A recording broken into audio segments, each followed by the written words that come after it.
আজকে চলে আসছি পদ্মাগড়া মোহনায়। এখানে বন্ধু তুমি কি করতেছো এখানে? এখানে মোহনায় আসলে কুষ্টিয়া মোহনায় খুবই সুন্দর পরিবেশ, সব মিলে মনোরুগ্ধকর চরে ভালো আর কি, বাতাস সুন্দর, বাতাস মনোমুগ্ধকর পরিবেশ তাই আর কি, অনেক সুন্দর লাগছে। তুমি কখন আসছো বন্ধু এখানে বেড়াতে? এই ঘন্টা খানেক হচ্ছে আসছি, যাতেই মন চাচ্ছে না, সব মিলে তাই ভালো আছে। তাহলে চলো আমরা একটু বেরিয়ে আসি। চলো। এই যে দর্শকরা আপনারা দেখতেছেন, এখন আমরা এই যে বেড়াতে এখানে চলে আসছি। আমি আমার বন্ধু একটা সুন্দর পরিবেশে আমরা ঘুরছি, এবং আসলে বন্ধুর সাথে মেলা দিন দেখা সাক্ষাৎ হয় না। আজকে এই যে চলে আসছি পদ্মাগড়া মোহনায়, দুই বন্ধুর মনের আবেগ এবং উদ্বুদ্ধ করার জন্য আমরা বেড়াতে চলে আসছি। আপনারা অবশ্যই দেখবেন এবং আমাদের বন্ধু আরো কিছু বলবে। বন্ধু কিছু বলো। বিষয়টা হচ্ছে যে এখানে অনেক মানুষ, প্লাস পদ্মা গড়ায় মোহনায় পানিও অনেক স্বচ্ছ, মরুভূমির মতো বালু, সব মিলে সূর্য অস্ত যাবে একটু পর, সব মিলে ভালো লাগছে আর কি, পরিবেশটা অনেক সুন্দর পরিবেশ।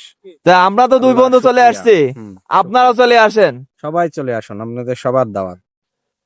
তাহলে বন্ধু প্রকৃতিটা তো অমায়িক, তাই না? মাশাল্লাহ মাশাল্লাহ।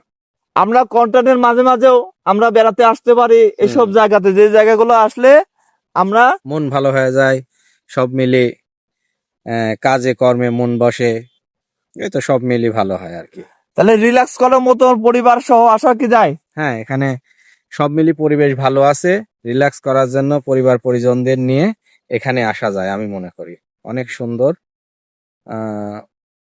নদীর ঢেউ কম, ওপারে পাবনা, এপারে কুষ্টিয়া, হরিপুর, এই তো ইত্যাদি। তাহলে তুমি কি বলতে চাচ্ছ যে এখানে আসলে আমরা ফ্রেশ হতে পারি হ্যাঁ, সবার এখানে থেকে? আসলেই কর্মব্যস্ততার মাঝে একটু সময় কাটায় মনটা ফ্রেশ হয়, সব মিলি কর্মতে ব্যস্ততার ইয়াতে মনটা ফ্রি হয়। তো তুমি এই দর্শকের উদ্দেশ্যে কিছু বলবো এখানে বেড়াতে আসার হ্যাঁ, উদ্দেশ্যে? তো দর্শকদের বলতে চাই বলো, জোরে যে বলো। দর্শকদের বলতে চাই যে আপনারা সবাই এই মোহনায় এলাকায় যত লোকজন আছে, যারাই সময় পাবেন একটু সময় দিবেন এই মোহনায়, ভালো লাগবে, মনটা ফ্রেশ হবে এবং উৎফুল্লিত হবে, কাজে মন বসবে। তাহলে আমরা যখন এইভাবে মনোমুগ্ধকর জায়গায় আসছি দুই বন্ধুরা, আপনাদের আসার জন্য আমন্ত্রণ জানাইলাম। অবশ্যই চলে আসবেন এই সুন্দর পরিবেশে, আর আমার বন্ধুর জন্য সহ দোয়া করবেন। ঠিক আছে? এই তো আমরা এইভাবে কিছু টাইম কন্টেন্টের মাঝে আমরা সময় দিয়ে থাকি। আপনারাও এইভাবে ফ্রি সময় ঘুরবেন, ভালোবাসা থাকবে। সবাই ভালো থাকবেন।